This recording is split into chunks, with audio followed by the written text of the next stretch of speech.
Mark, thank you very much. And it's actually great to see what kind of progress you managed to achieve with building this community, with building this platform. I remember you had three slides, and now we have these beautiful videos.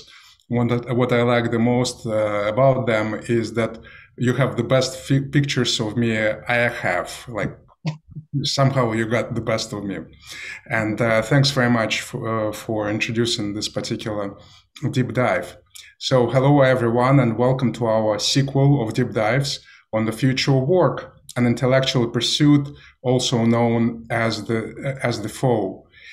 Today, we will bring forward some of the future workplace challenges that are specific to women. We will talk about the issues that can benefit from direct and indirect applications of technologies. We will see that the investment opportunities in these areas are immense.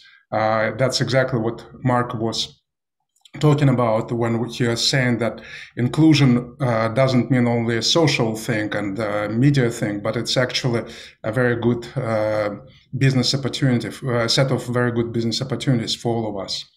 The examples of direct applications are improvements in medical care, household management, and tools specific to the era of remote work. Indirect technology-enabled changes, such as access to media that helps highlight and elevate problems. It has the increase of awareness is bound to promote the need for direct applications. It has bound to promote business opportunities.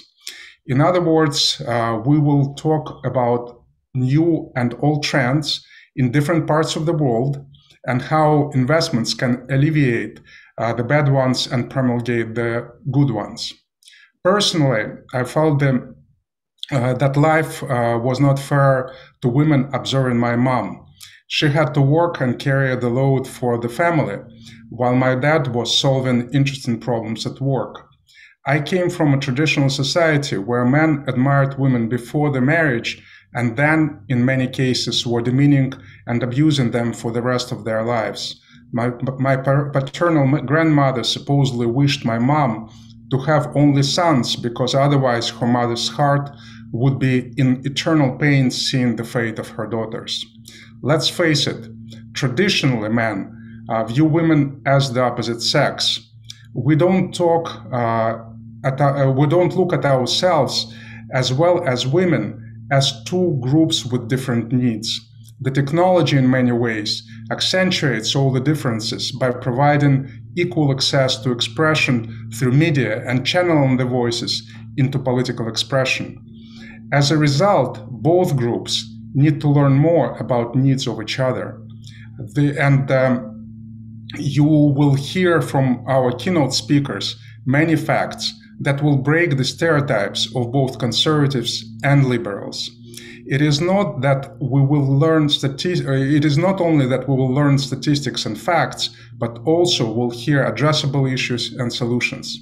In fact, I hope you, like me, will come to the conclusion that the ensuing trend is so powerful that the name of our deep dive, Future is Female, is not far-fetched. We will hear from thought leaders, ultra-successful professionals who are also mothers of as many as 7 kids. As a side note, when I had my first child, I didn't know what to do with him. Now I have no clue what I'm doing with 2 kids. And our guests are far ahead of me. They don't know what to do with 7 kids. Susan Payne, our first keynote speaker, has been living life of adventure, like other speakers, by the way.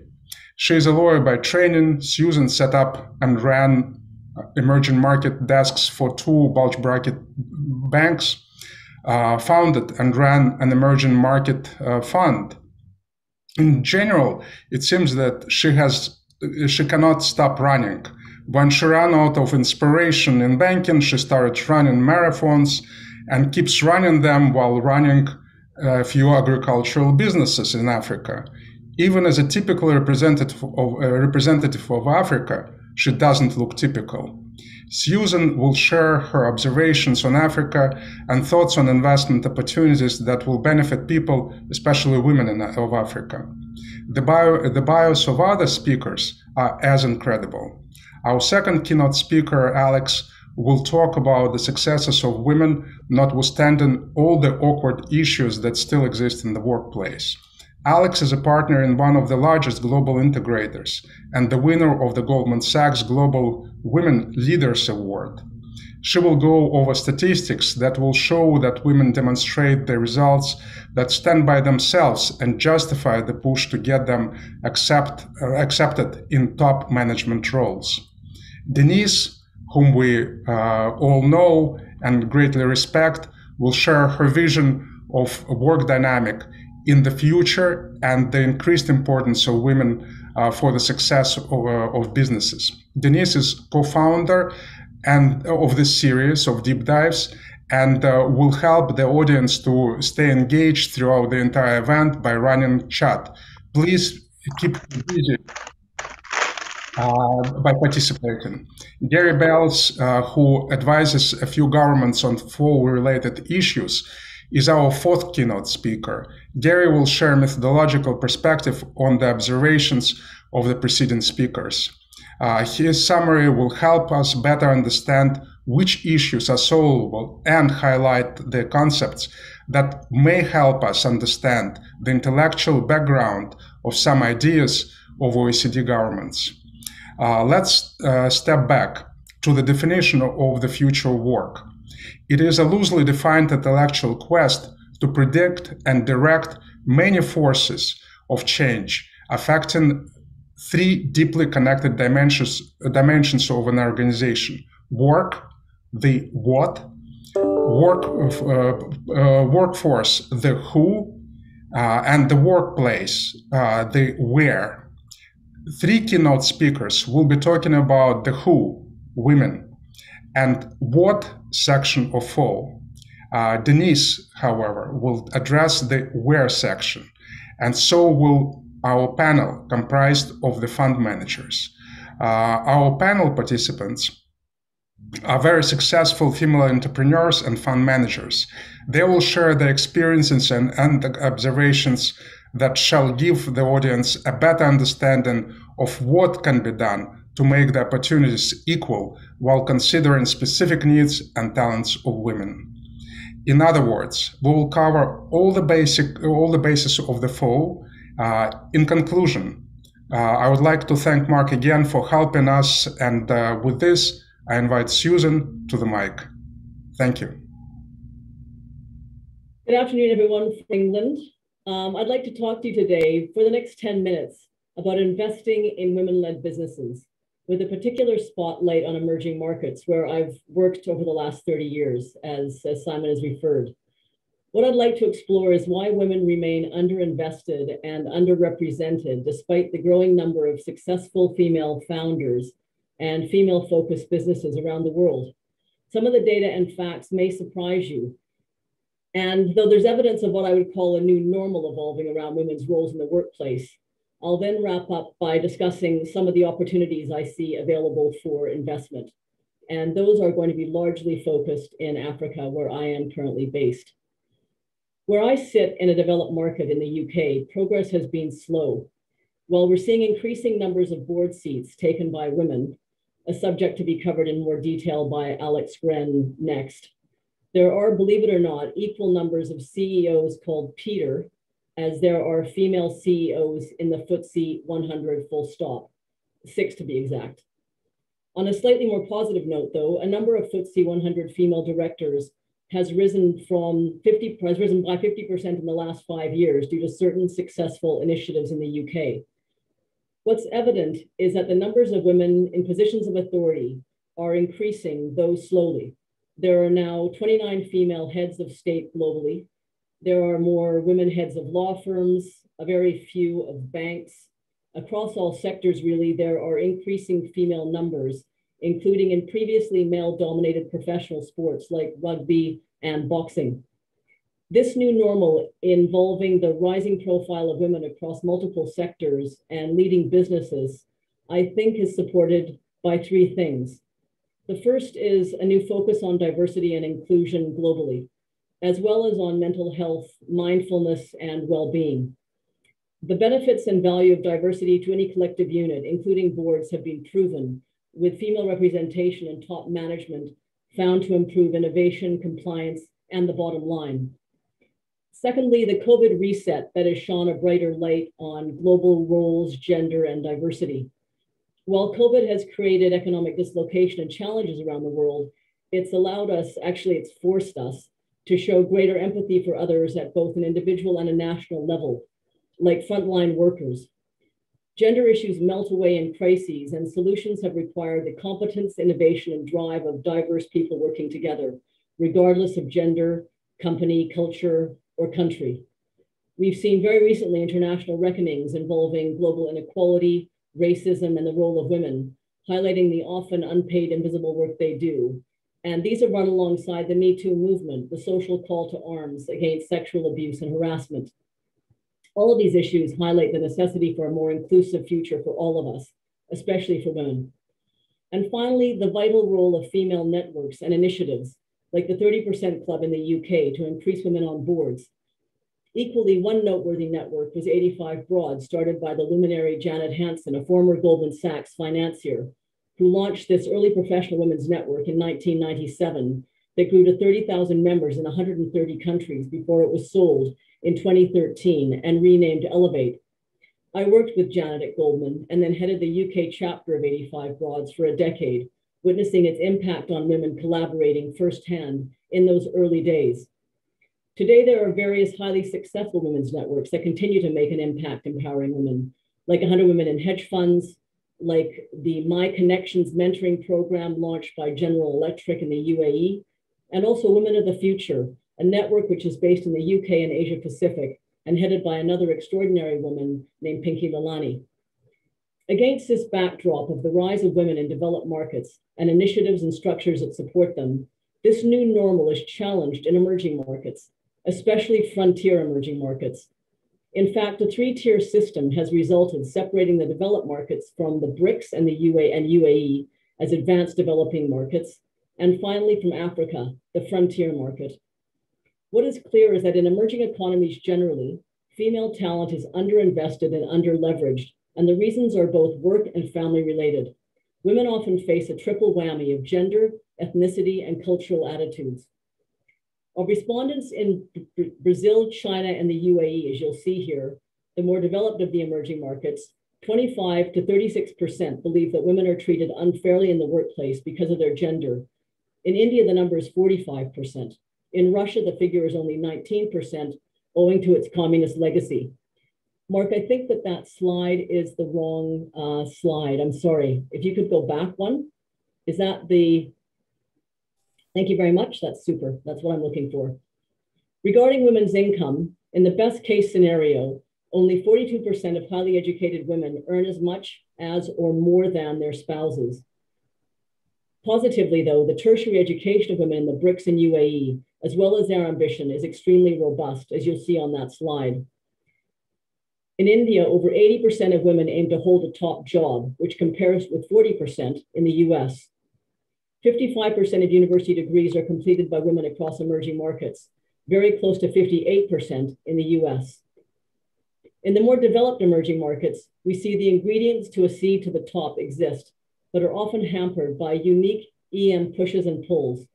Family pulls are not simply about childcare, but especially in the BRIC countries, about taking care of elders. In India and China, many educated women may have one or no children, but 70% will have elder care responsibilities. Far more women in these countries live with their parents, and 68% assist their parents financially, according to a Harvard study. Also, there are cultural differences. In Saudi, for example, there is gender-based segregation in work and public spaces. Until 2017, women were not allowed to drive in Saudi, and there still prevails a male guardianship system where a man controls a Saudi woman's life from her birth until her death.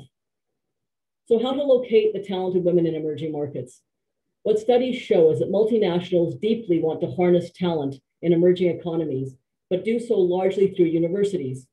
In Brazil, women are 60% of college graduates. In the UAE, 65%. So this works very well in those regions.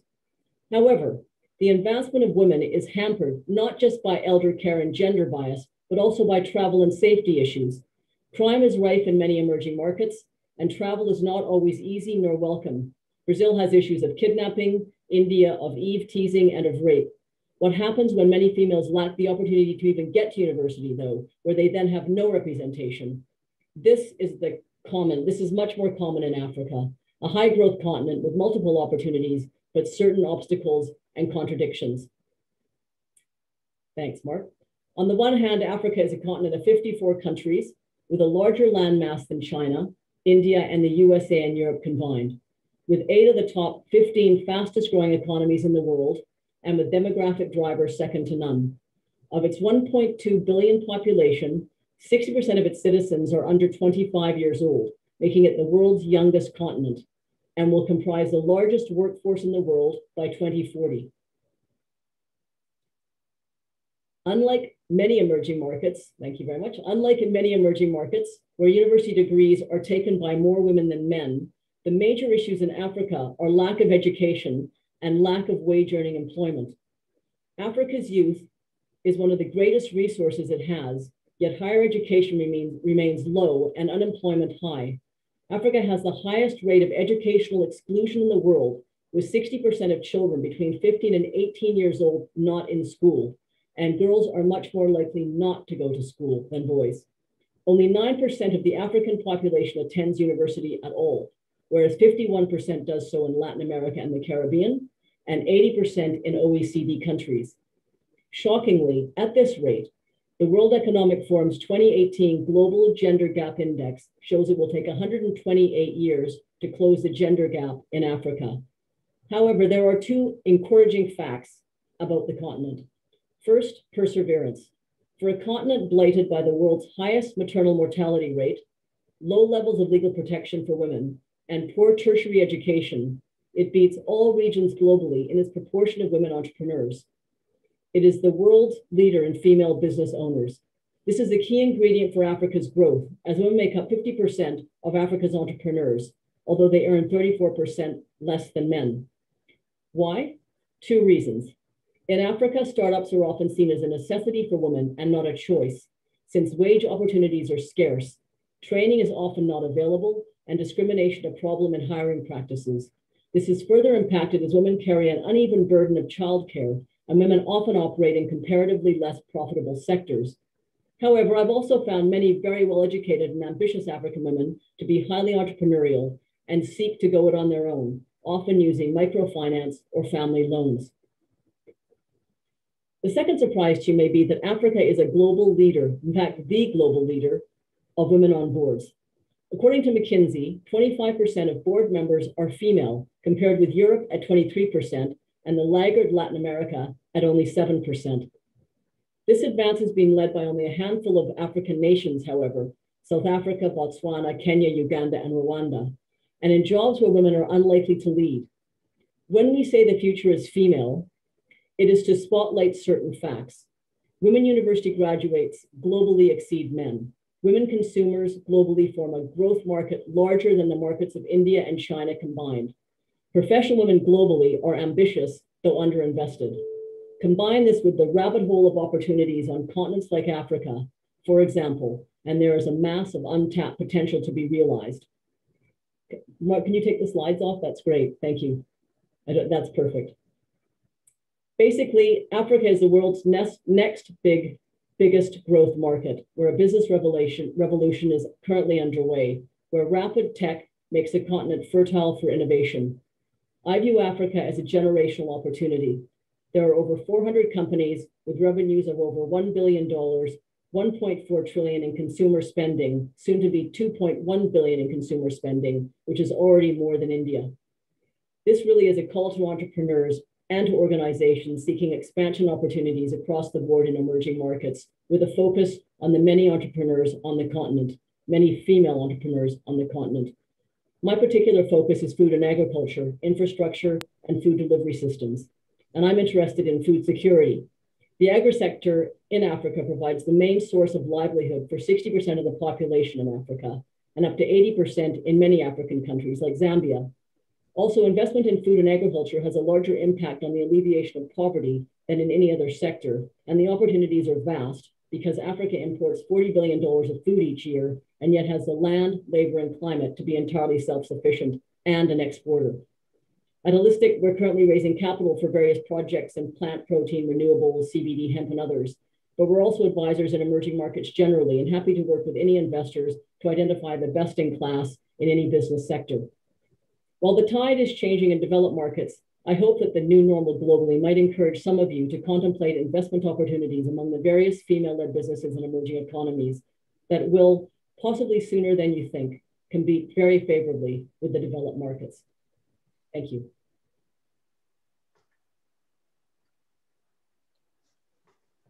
Thank you, Susan. Alex, it's your turn.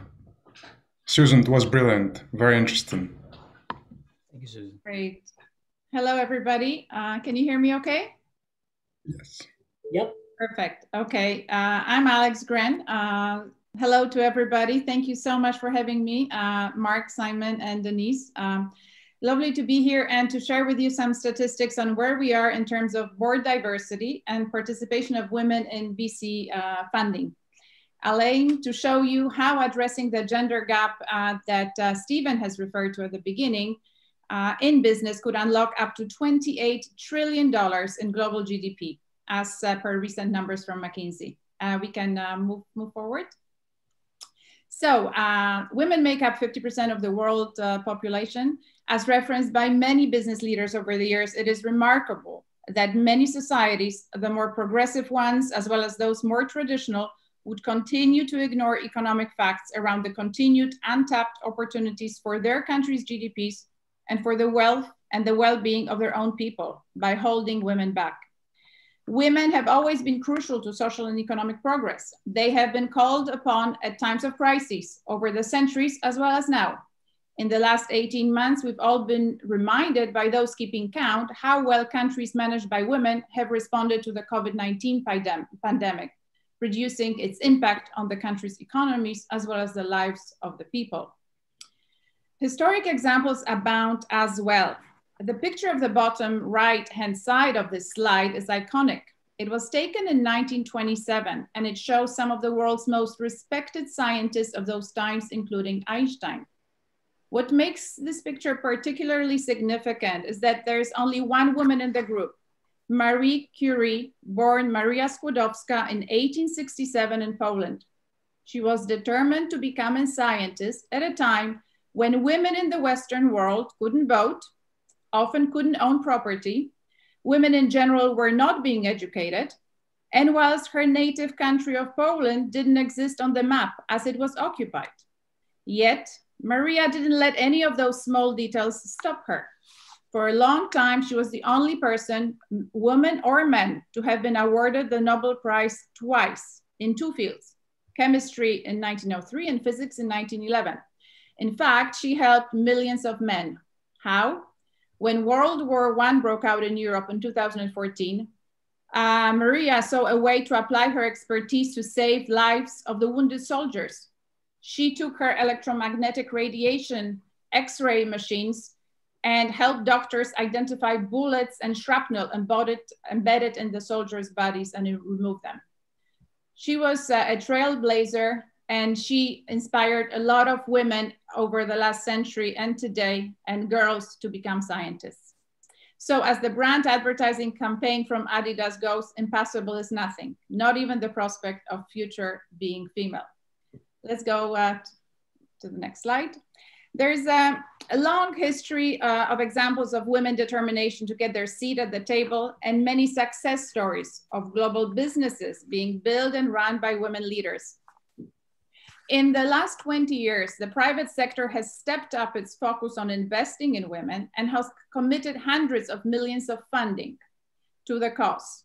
Back in March of 1998, Goldman Sachs founded the 10,000 Women Initiative, which committed $100 million at that time to providing business and management education and training links to capital, mentoring, and networking to 10,000 women all around the world. Today, apart from numerous large-scale organizations' commitments to women empowerment, wealthy individuals such as Mackenzie Scott and Melinda Gates have pledged billions to support women empowerment causes. Next slide. So what's the business case? Well, data shows that gender equality improves a company's bottom line and boosts the global economy. A growing body of evidence shows how companies can benefit from investing in women as employees, entrepreneurs, customers, and community partners. Such investments help companies in several ways, from broadening the talent pool to increasing productivity, providing an opportunity to transform local and global markets. Companies with women at the top and through the organization perform better across all metrics, as you can see referenced here, in terms of return on equity, share price, performance, growth rate. Actually, these studies and the results they're showing in terms of performance keep getting better and better, and studies abound in the public domain. Next. McKinsey Global Insights did a study in 2020 and showed that gender inequalities are not only a moral and social conundrum, but also an economic one. As stated at the beginning, women account for half the world's working age population, but for only 37% of GDP. That discrepancy robs the global economy of about 12 trillion in wealth we could share if each country improved gender equality as quickly as the fastest improving country in its region did. True gender equality everywhere could raise global GDP by up to 28 trillion, which is a powerful statistic to ignore. That's the price of gender inequality. Now let's look at some of the data points if we move to the next slide. Numbers don't lie. What we're getting from numerous studies is some facts around how diverse companies are 33% more likely to have greater financial returns, how companies with above average management diversity generate 19% higher innovation revenues, but still only 12% of decision makers at VC firms are women, and less than 3% of all VC dollars flow to companies led only by women. Corporate America is broken for women. Women fall behind men from the very first promotion. This is what's referred to as the broken rung in the corporate ladder. Women who still reach the top hit a ceiling and often get stuck as COOs, the number twos. Only 7% of Fortune CEOs are women. If we move forward.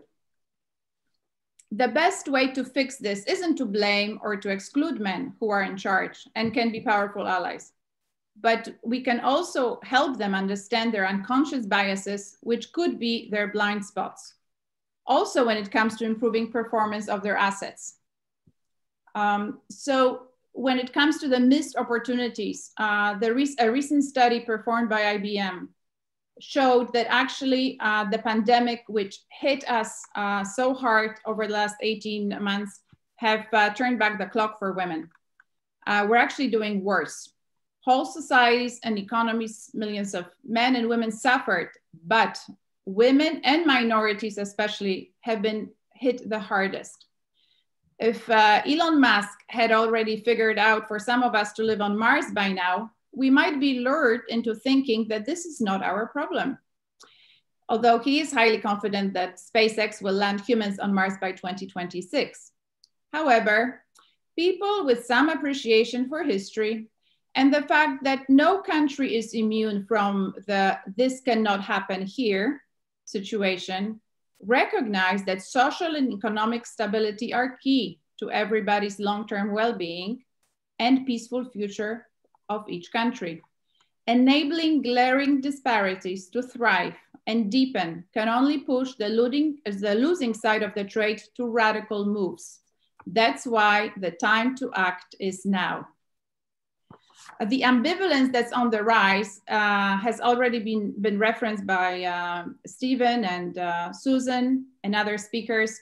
The burdens of looking after elderly and children at home and juggling many responsibilities have really impacted women and minorities. And the social unrests witnessed over the last 2 years especially are not disconnected from what's happening on the employment front. That's why men are actually key to driving change. And the mindset shifting is key to ensuring that there's more prosperous and peaceful future for all of us, especially when it comes to the pipeline building in terms of women, whereby women in early and middle career stages are hit the hardest, because this is the age bracket where usually they have to juggle a lot of responsibilities outside of work. We go forward. So in terms of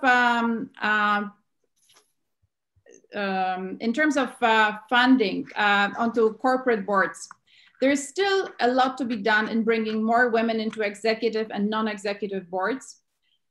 BCG reported that companies with above average diversity create innovation revenue, which is key to the growth aspect of each company. Currently, women hold 20% of the board seats of the Russell 3000 companies, which is an increase from 17% in 2018. Despite the improvements, 41% of Russell 3000 companies still have one or no women on their boards. In 2018, California became the first US state to pass Bill 826, mandating all public companies with executive offices in that state to have at least one woman on their boards by December 2019. Massachusetts, Washington, and others are following California's lead on diversity. Along with the new laws, companies face pressure from institutional investors like BlackRock, State Street, Fidelity, to improve board diversity. Actually, Goldman Sachs said that it would not take public companies with no diversity or women on the board. The second phase of the Bill 826 has a deadline of December 2021, and it compels companies with 5-member boards to have at least 2 female members, and increasingly so as the boards are bigger. When it comes to VC funding, the data is quite abysmal. Women throughout the sort of life cycle of the funding face bigger hurdles in terms of questions that are being asked on the risk side, in terms of opportunities, in terms of mixed teams. And what happened last year in terms of attracting less than 3% of VC funding just goes to show how impossible kind of the task of developing women leaders in running companies and in generating higher performance results for investors is becoming. If we go to the next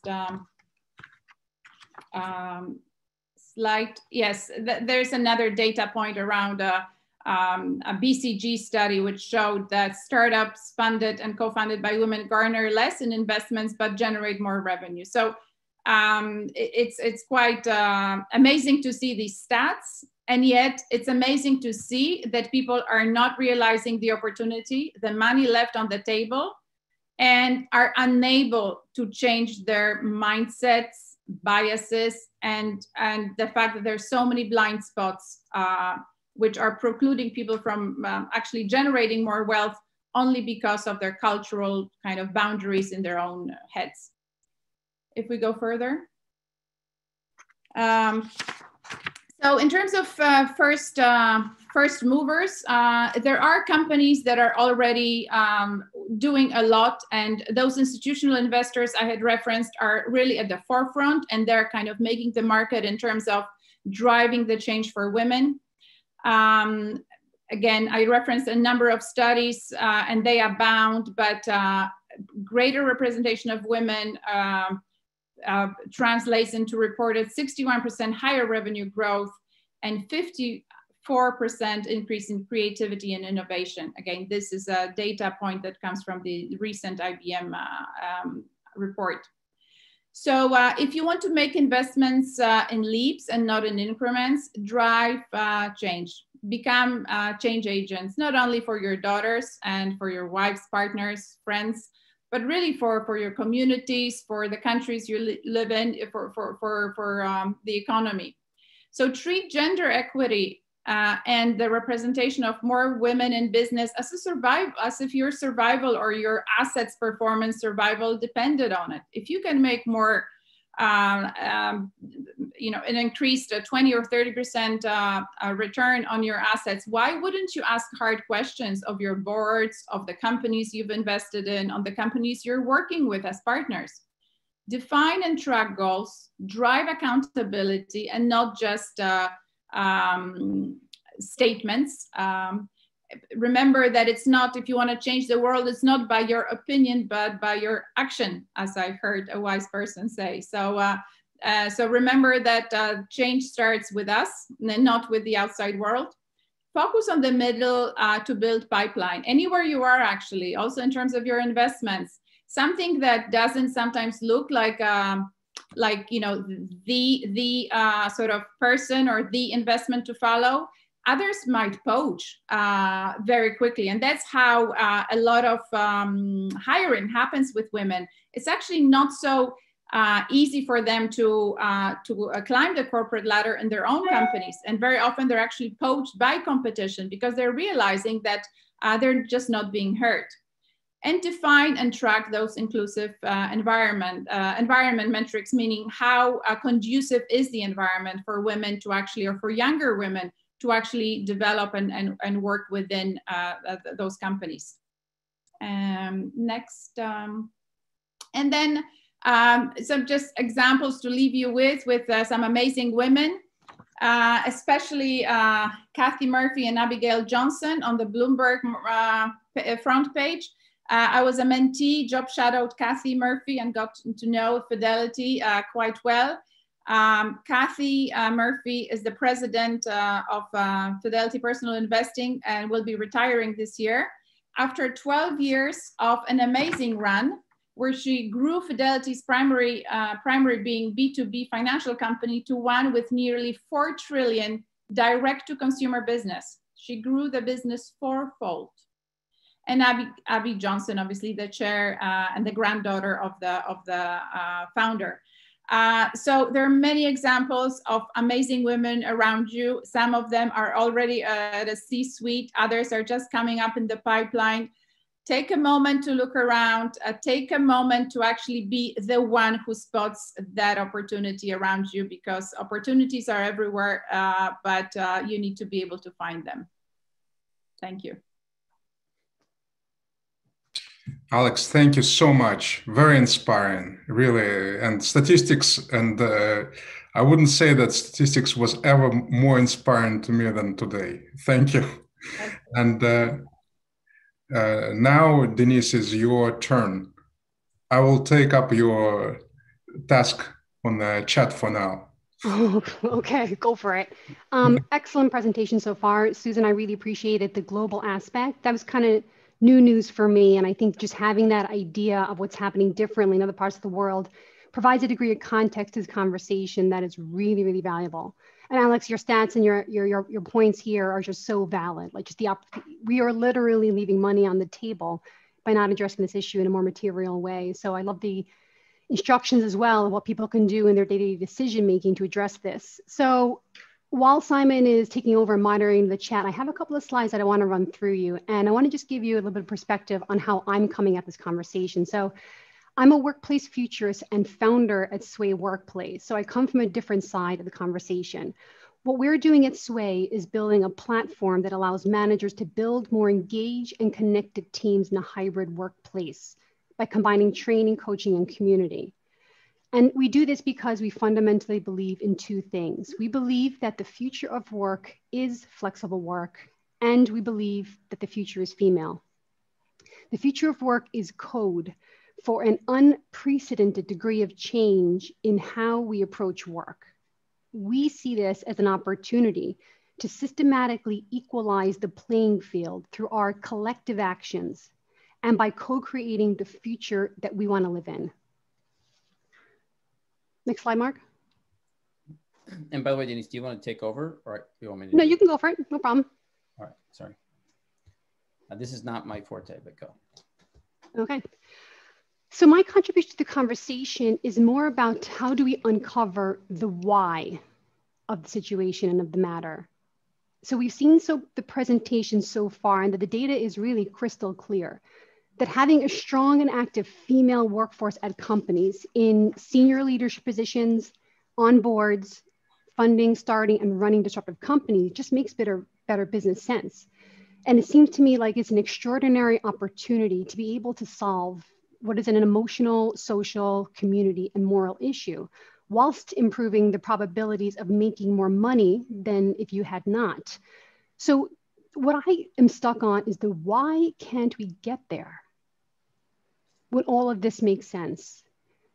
So if Elon Musk's Tesla Roadster is floating in space, we find ourselves here tripping over the same conversation. So why is a powerful word? Because if you continue to ask it, you'll find yourself on the inside of the conversation and on a path to finding what is the root of the problem and the answer to the why. Next slide, Mark. I look for the why in two ways. The first is through the lens of thinking like a futurist. So futurism is not about predicting the future. So there are no crystal balls, there's no potions, and there's no tea leaves. It's an analytical approach that looks at both historical patterns and existing signals to create a plausible scenario for what the future may hold. It's about making informed and wise decisions today to shape the future that we want to live in. So what's a signal? Signals are a specific example of the future in the present. It's like getting a call about a clue that something is changing and a trend is emerging. Next slide, Mark. So there are three signals that I've been tracking that lead me to believe that the future is female. The first one is that according to data released by the CDC, the US birth rate fell to the lowest point in more than a century. Other data report is that the US population grew by only 7.4% over the past decade, which is the smallest increase since the 1930s. The birth rate declined for the sixth straight year, and the average adult today has 17% fewer children than they did in 1990 and 50% fewer than in 1960. So it's not uncommon for advanced economies to experience a lower birth rate as more women are educated and enter the workforce. But what is a concern is the drop that is due to slow growing incomes and the childcare crisis. And what could that long range impact be of a continuing decline in the birth rate? Totally as a side note, in March, Israeli scientists had a breakthrough when they grew hundreds of mouse embryos in artificial wombs, saying that this groundbreaking method could lead to human gestation outside of the womb, decoupling childbearing from women. So when I saw that, I'm like, is that a call that I would want to take from the future? The second signal I'm looking at is in Q1 2019, Pew Research reported that women made up half the US college-educated labor force. So women have been earning the majority of degrees in the US since the early 80s. Of those who earned a bachelor's degree last year, 57.5% were women. And yet historically, women have been less likely to enter the workforce after graduation, 36% less likely, according to Bloomberg. It wasn't until this year that they edged out men with similar degrees to become the majority. So these comments and that data is from 2019. And this trend is projected to continue, meaning that the future labor force will be increasingly and predominantly female. Next slide, Mark. The third signal I've been looking at is in the future of work, the most valued and sought after skills are those that are naturally associated with female energy. As we continue to move away from the traditional hierarchical structure of companies towards decentralized organizations, we will rely less on the masculine oriented skills of command and control and rely increasingly on the female oriented skills of compassion, empathy, patience, collaboration, and teamwork. So these are traits that used to be considered weak, have now actually become a superpower in the future of work. In an AI-influenced world of work, the companies that will flourish will be those that elevate the human capabilities of its people. So these signals are what I follow that helps me shape my view that the future is indeed female, and it really is a check the box exercise. So the falling birth rate's an opportunity for an unencumbered workforce. The college educated labor pool is predominantly female and with an abundance of the sought after skills. So for all intents and purposes, the future is female. However, I see that this is on paper only.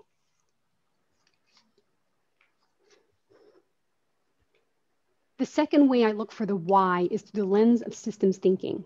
It's a really powerful way to look at any issue because it's a process that mutes noise and distractions and allows you to bypass the symptoms to see the source of the problem itself.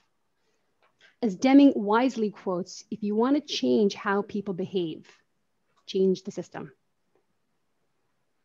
Here's a little story to demonstrate what that means. And there are these two young fish swimming along, and they happen to meet an older fish swimming the other way, who nods at them and says, "Morning, boys, how's the water?"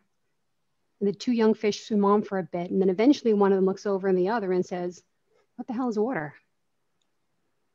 You have to step out and away from the situation to look back and see all that you have to work with.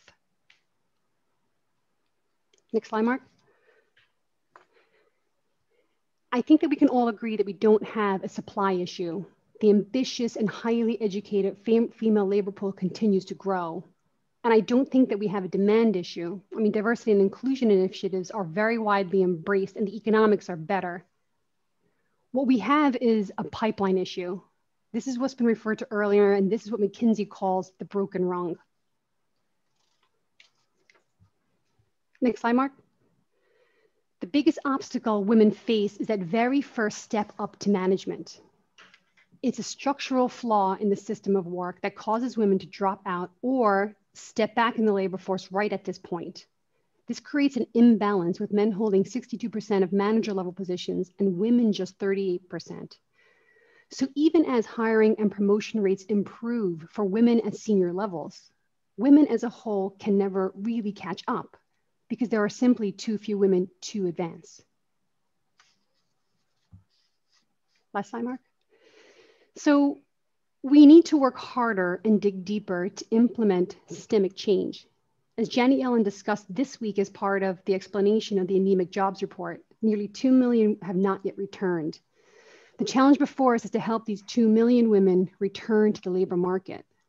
And I think that the real question is, can we afford to not develop the latent female potential in the labor pool? So I think that we have a case here for forced interventions to change the system of work to solve for these issues. And some of the ways that we can have a forced intervention is by solving the childcare crisis. Another is by implementing workplace flexibility. Flexible work is one of the most powerful ways to systematically equalize the playing field between men and women at work, period. An improvement of hiring and promotion mandates. Obviously, there's an increase needed in funding for female-founded and led companies, and creating a culture of mentorship and allyship. These are just 5 examples of forced interventions that can prove for a new system.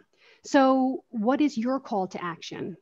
What systematic change are you committing to the decisions that you make? So how do you use the privilege of your position and power? Not only is that an amazing alliteration, but it's also a personal call to action. So how do you move closer to the center of change, not just for the women in your immediate orbit, but the ones that you see from a distance? Where and how do you invest your time, energy, and capital in funds, companies, and projects that are directly leading the charge towards the systematic change that we need? And one idea is to audit your actions and to look at the gender differentials on where you place your capital and hold these companies to a higher standard. So that's what I have on the future is female, slightly different perspective, but I hope that it gives a different lens and provides more depth and context to the immediacy of the problem and ways that we can solve it.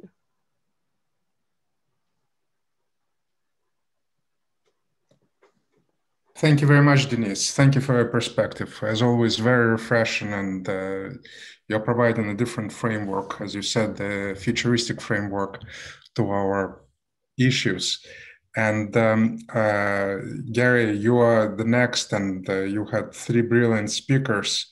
It will be a real difficult task for you to get up to their speed, but please help us understand how we can look at all the issues which we heard today from the perspective of the governments, from the perspective of the more research side of the future work. No, absolutely. Thank you, Simon. So absolutely, I feel completely unqualified to talk about women and the future of work. I often say that whenever you try to understand nascent growth markets, you shouldn't listen to someone who speaks for the trees. You should talk to the trees. And the women who've spoken so far today are, as far as I'm concerned, towering trees that you should listen to. But I'm very passionate about this arena. So I'm sure I used an inappropriate amount of whining so I could offer a few thoughts here and be included in the panel. So I know that many of those watching are investors and advisors who are constantly looking for underinvested categories. And I just want to offer both some historical perspective looking back and then some maybe futuristic perspective looking forward. But basically, 40 years ago, I moved to Silicon Valley, and I began pointing to the range of opportunities that I thought would be created as technology would transform industries and markets and economies. And then 20 years ago, I became obsessed with what I called accelerating the flow of capital to good, how you could get as much money in the world to want to have a positive impact. And with several partners operating as a nonprofit called Collective Intelligence, we pushed for ideas like that business with a purpose would help to transform a variety of industries, that clients of high net worth advisory would be pounding the table for opportunities for impact investing, and that CIOs at foundations would eventually be investing their corporate in impact. And with my partners, I co-founded something called SoCap, Social Capital Markets, which has become the largest gathering of impact investors and impact investments on the planet. So today, I'm telling you that one of the most significant shifts that we can anticipate over the next 20 years is to see women as an investment class. Not in a creepy, extractive way, but in a way that is going to transform markets. Now, as Anissa just pointed out, you already know that we are at a pivot point in the shift in the world of work. We're rewriting the rules of work as we speak. As a matter of fact, tiny commercial, but I think we're going to emerge from this period with what I call the next rules of work, and that's actually a title of a book I've got coming out in August. And the reason I point to that is I think there's sort of 3 legs of the stool, and those 3 legs of the stool are actually extraordinarily useful ways to think about this investment class as an opportunity. I think the previous speakers have made it very, very clear. They both highlighted the problem domain, which is that there are so many different aspects of the world of work and business that women have the potential to transform and yet don't have access to the capital, access to the boardroom, and so on. But there's a solution domain, and that's to accelerate the flow of capital into this arena. And the 3 legs of the stool that I want to point to are mindset, skill set, and tool set. Now, as Alexander said, you need an investor mindset that women as an asset class are an under-leveraged opportunity. That is the mental framework that allows you to approach this variety of different opportunities in terms of investment as if there is a delta. This is clearly, there's a delta between what could be accomplished by these businesses and these investment opportunities if they had more access to capital and more mentoring and support. But it's a mindset. It's a new filter or lens that's necessary to approach this. Secondly, there's an investor skill set. How will you build the network and the diligence processes that will help you to identify and then fund women-owned companies businesses that are meeting the needs of women as customers and consumers as the very nature of work changes. And also balancing the table of power in the C-suite in the boardroom to ensure that the organization of the future has the inclusive and diverse mindset and skill set that it needs to build successful businesses. And then finally, the third leg of the stool is tool set. What investment techniques and technologies can you leverage to deliver the risk adjustment metrics that you need to justify this new investment thesis, so you can leap ahead of your competitors to gain all the advantages of investing now in this rapidly emerging asset class?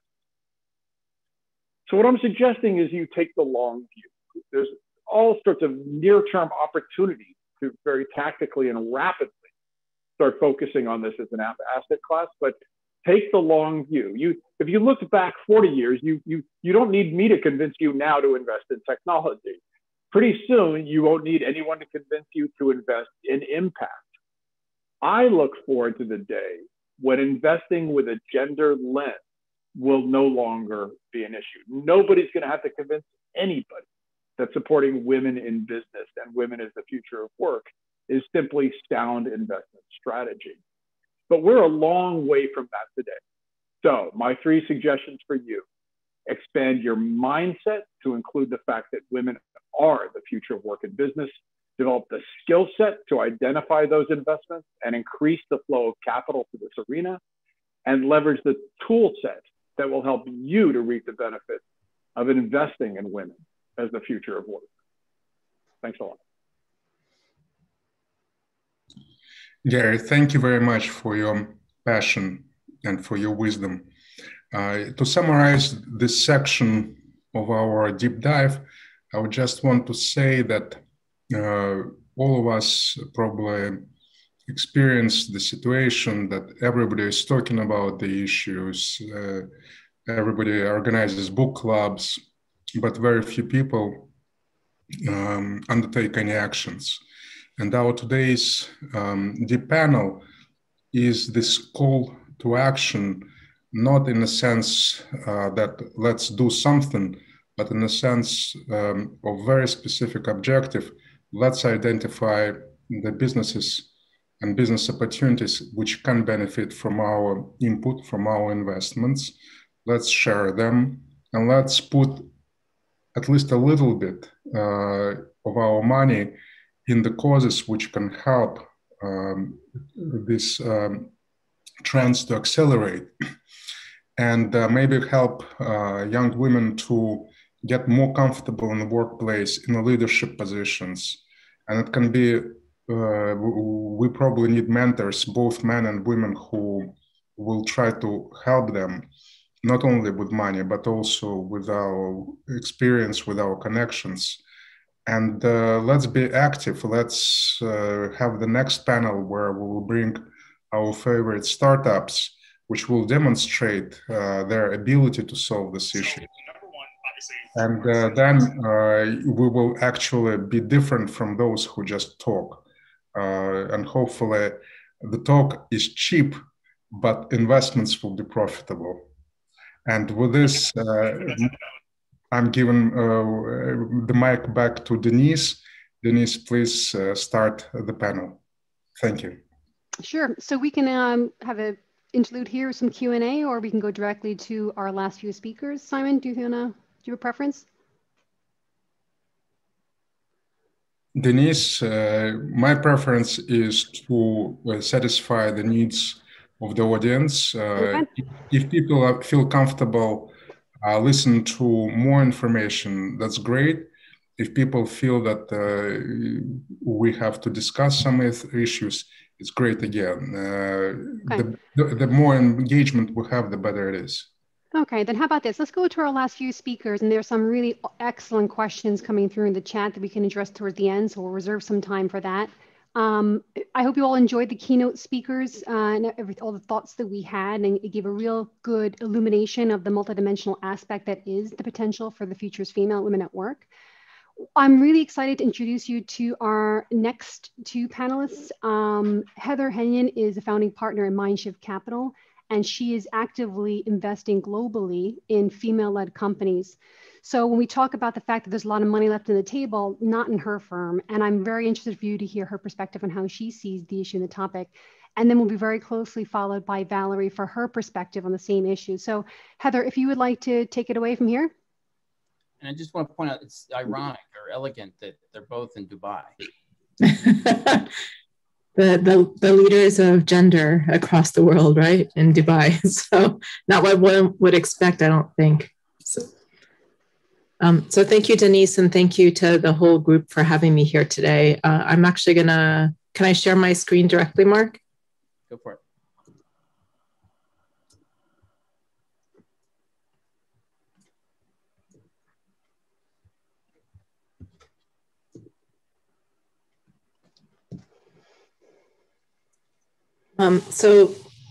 Just as you know, I've been introduced, I've been investing in women-led companies now for the last 8 or 9 years. I think probably since about 2012 was my first investment in a women-led startup and in technology, and now have invested in over 100 early-stage technology companies, primarily based in the US, Middle East, and Europe, and started the Women's Angel Investor Network, WAIN, in 2013. We made our first investment in 2014 and invested what we call with a gender lens. So for those who aren't familiar with gender lens, we define that as one female founder, at least, or co-founder who's also active in the business, so the day-to-day kind of operational part of the business. And when we started WAIN, we weren't sure kind of what the results would be, but we found that there was a massive demand. And this was only Middle East-based companies, by the way. So this was not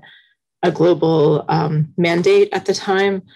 And just the number of companies, that were looking for capital founded by women who didn't make it into the, I would say, conventional investment networks and circles, we were blown away by, and the quality as well. So we weren't sure, are these kind of, unscalable cupcake types of businesses, lifestyle businesses that don't really qualify for venture capital or angel investment, but these were actually primarily technology companies.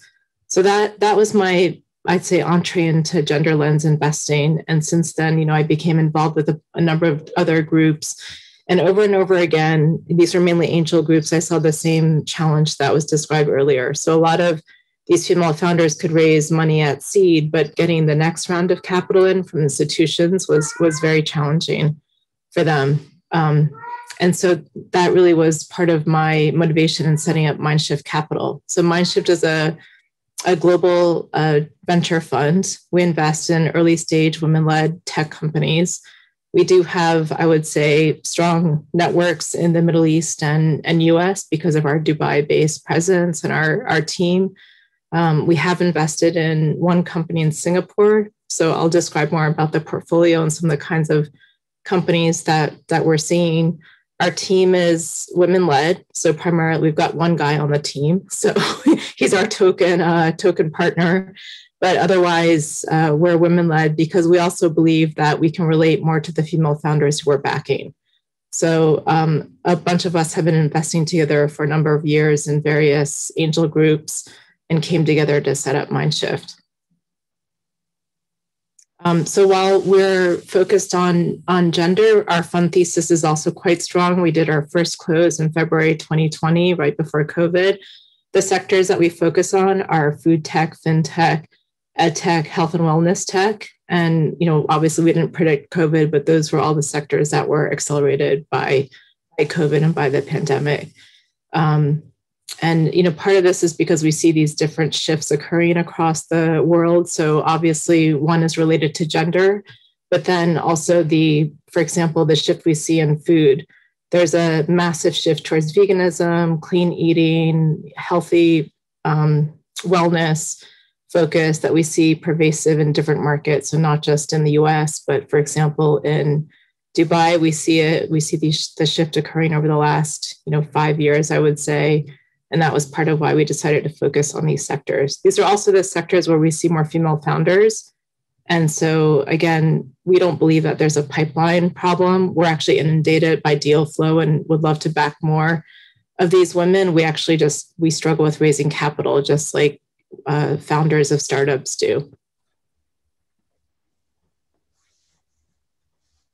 Again, I think, we're a nice example of some of the data points that Alex was sharing earlier. We've backed now 9 companies that are all women-led, and our returns have been excellent. We did our first fund audit for the year, by Frank Rimmerman and co. out of San Francisco, and they validated our IRR of 47%, 1.6 increase in value in terms of multiples. And again, our thesis is really based on the fact that we're actually intentionally backing companies where there is money left on the table. So we're able to come in and support and invest in the companies that struggle to raise capital because we relate to the businesses that they're building. We're often the customers of their products. Just as a mother and someone who's got children using a lot of these educational apps, I can opine directly on my board roles where I'm the only one, on the board who's actually using the product. So it's a big differentiation, I think, in how we support founders and companies compared to my male counterparts.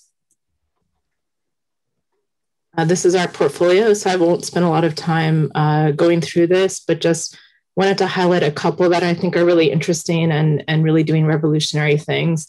One is a company called Shiok Meats out of Singapore, 2 stem cell scientists, 1 Indian woman, and then 1 Singaporean woman. And basically they're creating shrimp and lobster as well out of cells. So there's no slaughter of an animal. There's no water used as well. So in terms of all the SDGs and impact and ESG, we don't position ourselves as an impact fund, but a lot of the founders that we back, I would say, are impact businesses because this company probably ticks like 5 of the UN SDGs. So amazing company, a lot of scale for this kind of business into food scarce markets. And obviously now with COVID, around supply chain, all you need is a lab to grow this shrimp. So we're really excited about being in this company. And the lead investor for this Series A round was Aquaspark, which is a Dutch fund led by Amy Novogratz. Some of you may know. Another business that we really like as well, and very interesting in kind of the femtech market, which is completely underinvested. And we're seeing more and more capital going to these kinds of companies. But I'm just, I keep telling our team members, it's crazy that we're still using the same, OBGYN tools that our mothers and grandmothers, had to use. And they're pretty much like medieval instruments. But then we have a new iPhone every 3 months. So again, what are the drivers of this, right? So, and who's in the driving seat, I think is the question. But we know that there's massive need for these kinds of businesses. So NX Prenatal is actually the first non-invasive blood test that can be done during pregnancy between weeks 10 and 12 of pregnancy to predict whether a baby will be born prematurely and the mother will get preeclampsia. So there's a lot of interest in this because all the other tests are invasive and have other health risks for the mother and the baby. But this is something that is really revolutionary. Again, what shocks me about a business like this, and if you talk to Gail, who's the executive chair of the company, she just says they can't raise capital because all the investors are men, and they just say, well, the babies aren't dying. So why does it matter? A baby's born early, what's the big deal? But there's so much research and information showing that basically these babies, when they're born prematurely, develop all kinds of issues later on linked to immunity, diseases. And in markets like UAE and Saudi, 50% of the babies are actually born prematurely, which is the highest in the world. And part of why they were interested in Mindshift coming in as an investor. And then in countries like Jordan and Tunisia, the highest rate and cause of child mortality is due to premature infant birth. So there's clear health risks, that just because a baby isn't dying doesn't mean that there aren't other challenges, plus costs, right? The cost to the health system of putting babies in NICU and finding beds is a big challenge. So again, something revolutionary that we're backing. We believe it also, this is an impact company, but that's not how we position it. And again, we need a massive revolution in the way that we think about investing and where we put our capital. So that's part of the mind shift that really needs to occur, both for women and for men. Mark, I'm conscious of time, so I'm not going to go through everything. I think a lot of the data points were covered. The only thing that I wanted to highlight is that, sometimes we as women-led venture capital funds are referred to as an endangered species because there really aren't many female GPs. If you look at even the number of partners now at some of the venture capital funds in the US, it's improving. I think now we're at like 10 to 12%. But if you look at founding partners, it's still 2%. So the amount of capital that's going to women, I think, is really linked to that. So again, the 2% of capital goes to all women teams, less than 15% goes to diverse teams, which means 85% of capital is going to all white male teams, which is crazy in 2021. And sorry, just the other data point I wanted to share around that is that if a female founder goes to a venture capital fund where there's at least one woman partner, she's 3 times as likely to get funded. So my feeling, is that the more women VCs, the more women fund managers that we can back and kind of seed and get off the ground, we also increase the likelihood that women founders will also receive capital. So we change both sides of the table by supporting the fund managers who are women. There are a bunch of angel groups that are now. Heather, step, and I think we do need to help. Okay, yeah. So I'll pause there. I mean, I'm happy to share more material and information. These are my contact details. But yeah, thank you again for having me and look forward to any questions. Denise, she mentioned Prenatal had golden seeds as an early investor. If you're not familiar with it, that's my lawyer set up the Arizona chapter, and I've been to their meetings, Loretta McCarthy and others. So it's another great way to catalyze this, as you saw. Sorry, Karen. Yeah, Heather, that excellent presentation. Love putting the data and the action together to the results that you're seeing. And I think that, Mark, a great idea might be post this event to share all the links of the presentations with people. I think that people are getting a lot from it. And I think, Heather, for sure, we want to share out your information. We also have an app. Oh, my bad. My bad. See you all on the app. So we have one of our last speakers lined up, and then I actually have a question for somebody in the audience, but I'd like to introduce you to Valerie Hawley. And Valerie has an extraordinary background, but I think is equally as extraordinary is the fact that Valerie herself had actually left the workforce a number of years, prioritizing the balancing of her family, but came back in to grow a hugely successful career. So I'm very interested in how that happened, the difficulties and challenges, if you can get an idea for the use case of the fact that this can happen, it can happen well. And possibly the other counterpoint is, I'm not sure if Valerie and I are on the same page about the future as female. Clearly, I'm on one end of the spectrum, and I'd love the counterpoint because nothing more valuable to getting to the root of an issue than seeing a counterpoint. So Valerie, I'd love for you to introduce us into your background and possibly address those 2 questions.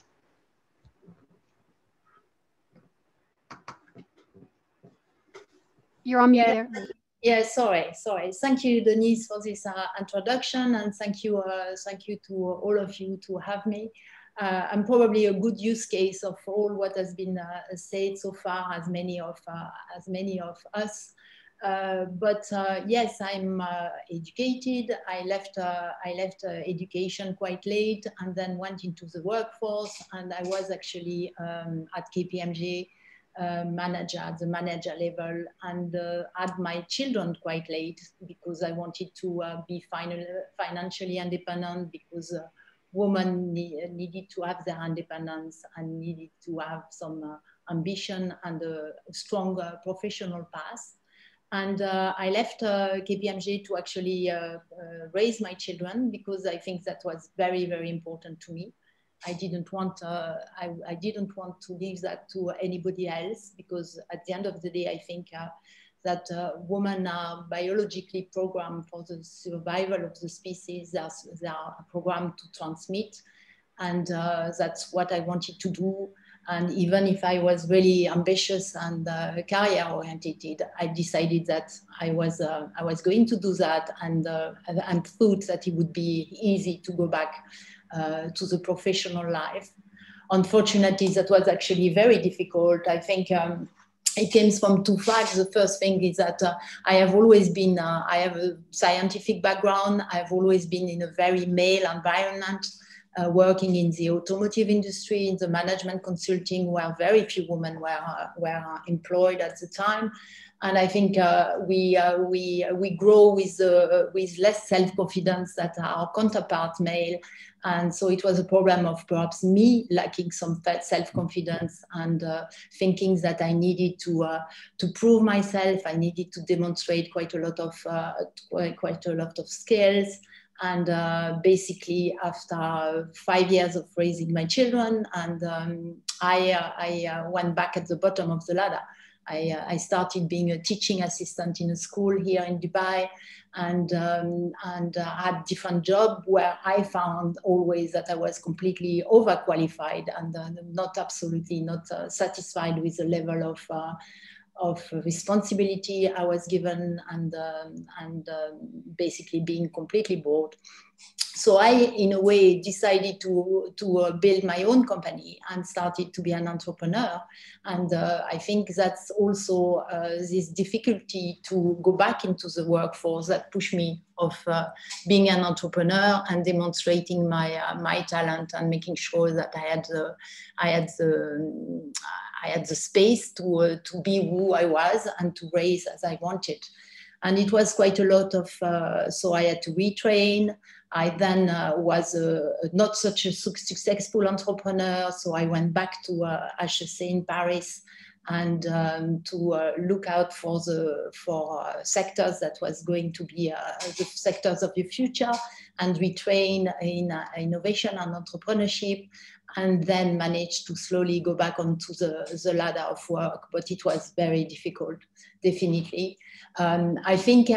I think so. What I would have liked at the time is probably I would have liked that the ability to have flexible hours and to not be to have at the same time the ability to raise my children and have a part-time job with the same kind of responsibility that I used to have, not having to be downgraded to lower responsibility because I didn't spend the same amount of time at work. I would have liked to have the same kind of promotion, and that's what you were referring to, Denise, before. But saying that, I think the future of work, as we are going to see it after COVID, is going to bring this kind of flexibility. I think because everybody has been working from home, we are also very much on an outcome-based objective rather than time-based objective. We have flexible workplaces, we have flexible hours. I think also the fact that lifelong learning is coming into play, where we will have more fragmented pathway, where we will have to retrain, where we will have to change completely our skill set and change again, will be in favor of women workforce.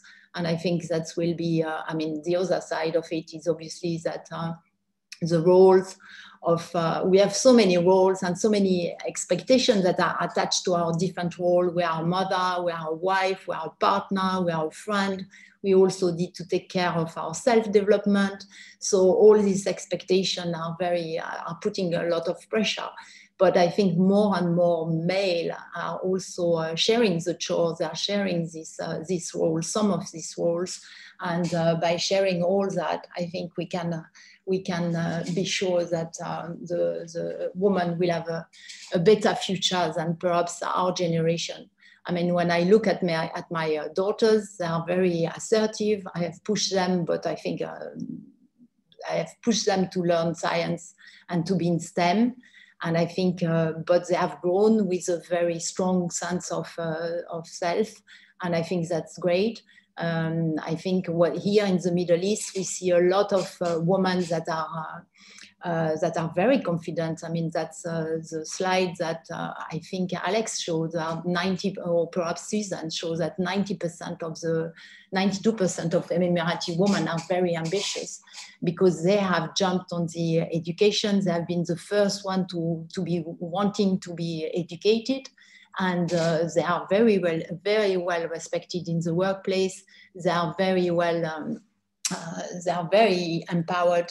I think also in terms of society, they have an easier life than many other nationality, because here you have people around, you have staff at home that can help you with many of the other chores.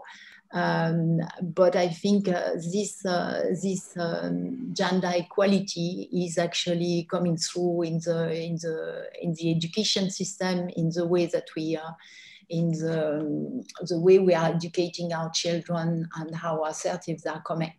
I also think, I mean, as I said before, I think the fact that the topics are getting more longer term, that we're talking about climate change, that are talking about erasing poverty, these long-term challenges are more in sync, I think, with the way women think, because the women are, again, I think they are very much here to ensure the survival of the human species.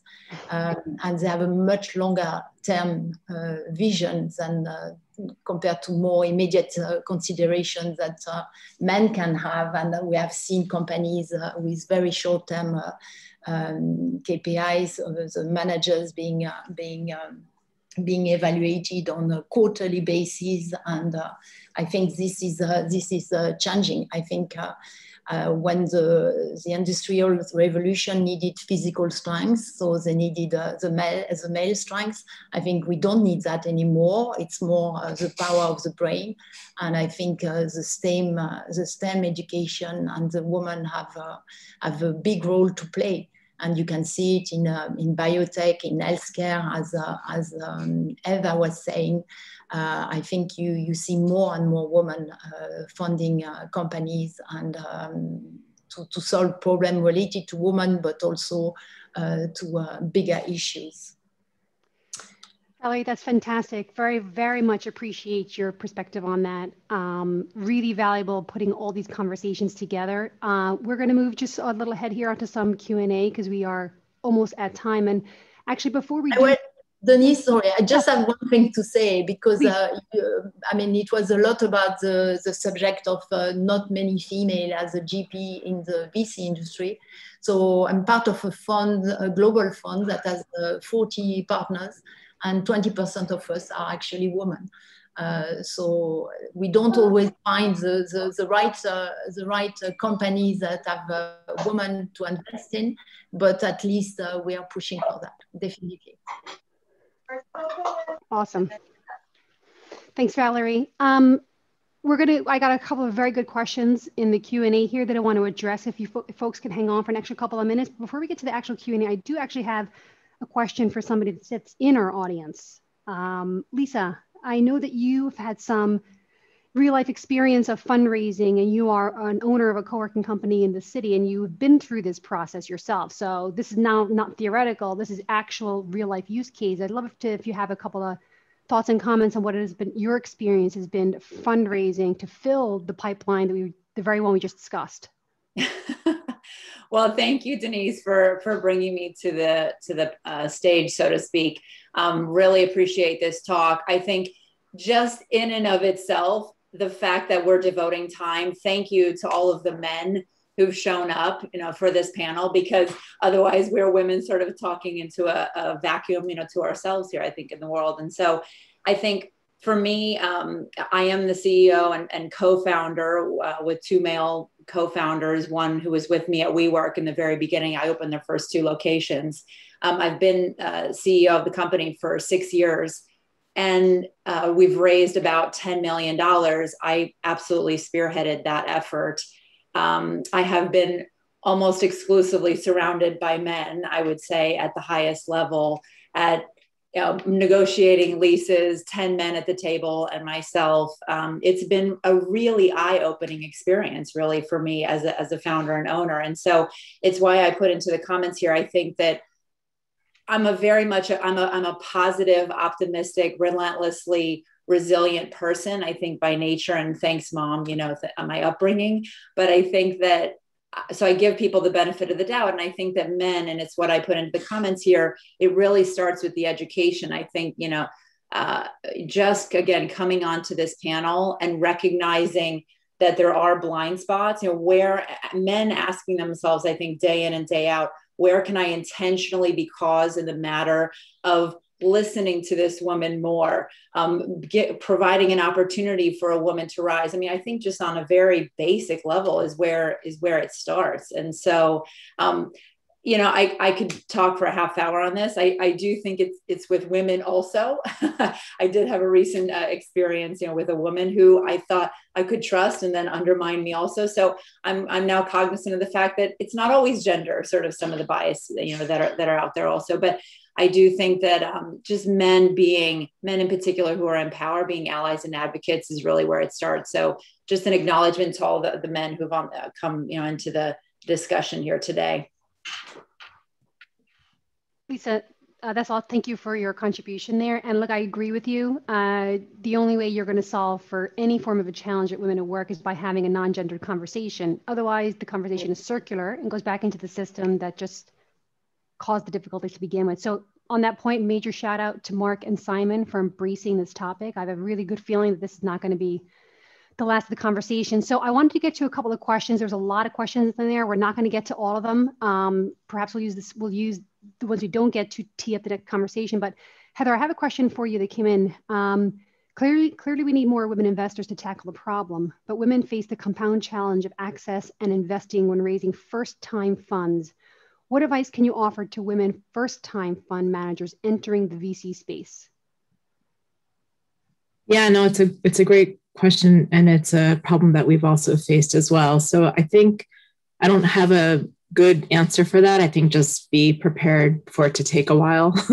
So as our team members always say, it's a marathon, it's not a sprint. And I guess I'm just kind of blindly faithful that as you develop your track record, attribution, returns, it will just become obvious. And I think what Gary was saying about not having to use a gender lens to just, it being kind of an obvious solution, that we don't need to look at women as a separate asset class, but really once the capital's there, once the returns are obvious, it will be like almost a no-brainer to be backing them. So we won't need to do all this extra kind of marketing, promotion, and activist, kind of investment techniques that we use now. But it's not for the faint of heart. And I think that's, again, why there aren't that many women GPs, because we didn't talk so much about unconscious bias, but I think that's a key issue here. So, And I guess maybe, sorry, Mark? My comment was, I had this conversation over the weekend with Heather, is it's on us, or allies, but we're just lazy. Right? It is. We're just, I don't want to, we have to, it's just like I'm going to do this event in Ohio. People fly over Ohio, but it's not in our immediate vicinity, although I'm surrounded by, my wife's a Googler and all the rest. So I'm drinking from the Kool-Aid, but I just think, and and anybody has other people like Heather, we want to meet Heathers of the world. At least 361 does. And at least, while we're here, because soon we'll be literally on Mars. That's a typical Simon Vine comment. You get used to it. Mars men are from Mars, women are from Venus, and now it becomes a reality. Oh, I see that I'm late to the gesture. Okay. Denise, carry on. And there's no deadline here.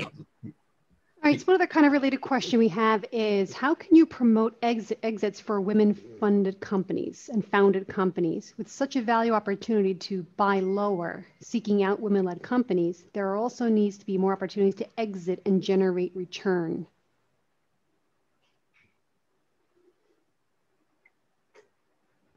Anybody have any comments on or thoughts on that question? Yeah, definitely. I'll tell you why. I mean, it's private equity. That the old saying is, you know, if private equity is like a burning room, you have to know your exit before you get in. And I think certainly with our investments and with the projects that I'm involved in, we have exits for investors from the get-go. So they have to understand when they're going to be able to exit. And generally, because these projects involve patients, these are not quick fixes. They exit in 5 years, say, but there are exit programs that are installed from the very beginning. Otherwise, I don't think that we would capture that audience.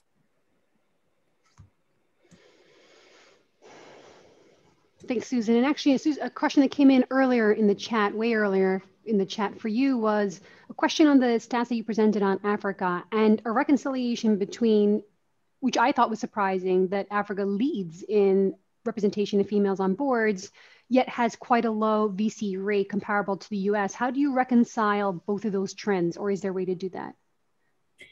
I think that there is, it's quite hard to reconcile that because that fact is quite a shock, as a matter of fact. But when one looks at operating in Africa, it's notable that women are, first of all, very vocal. Educated women are extremely vocal in Africa. And when you attend any kind of gatherings of businesses in Africa, you will see that there is generally a pretty substantial audience of females. Depending on what you're doing. I mean, when I'm operating a project on the ground, then it is much like what some of the women have just discussed. I am one of the only women there. But when I'm at a business conference, there are quite a few women. They're very vocal, and there is I know that very low numbers of women go to university. Very low numbers of Africans go to university, as a matter of fact, compared to the rest of the world. But there seems to be a lot of power, excuse me, with the people that do go in running these companies globally, excuse me. Excuse me. And so what we're seeing is the educated masses that are running the large companies. And they are women and men. Sorry, I've got to get some water. Thanks, Susan. Sorry. Go ahead, Mark. No, it's all good. That usually happens to Stephen Burke, but that happens. Sorry, that doesn't usually happen. She's taking the torch from him. So the presentation I gave, I really do focus on the why, because again, I really think that if we can nail that down, the real reasons of the why, because we have the tools, technology, there's capital, there's interest, there's supply, there's demand, but the question is why. And there's one interesting comment here from Lauren. I'm having visions of commentators on certain media outlets who would say this meeting is too woke. Probably not enough time, but would love to know how the women business leaders on this call push back against that type of mindset. So love the question, because I think that we're unearthing another dimension of the why. But can you just explain to me a little bit more what you mean by that? And then I'm sure there's plenty of people on the call that would like to give an answer. Well, I mean, the thing of it is, we always, I think, in discussions like this, we always try to, you could say, make sure that we're not diving into what you would call political discussions, but it definitely seems like that this is a new theme that is being, pushed in certain, in certain quarters, so to speak, that, what companies and what people who are involved in business are supposed to be doing is just thinking strictly about their bottom line, right? And that anything that they do is not even supposed to come close to something that would be affecting, you could say, the social dynamic of, what we're doing. And so, especially Heather's presentation, right?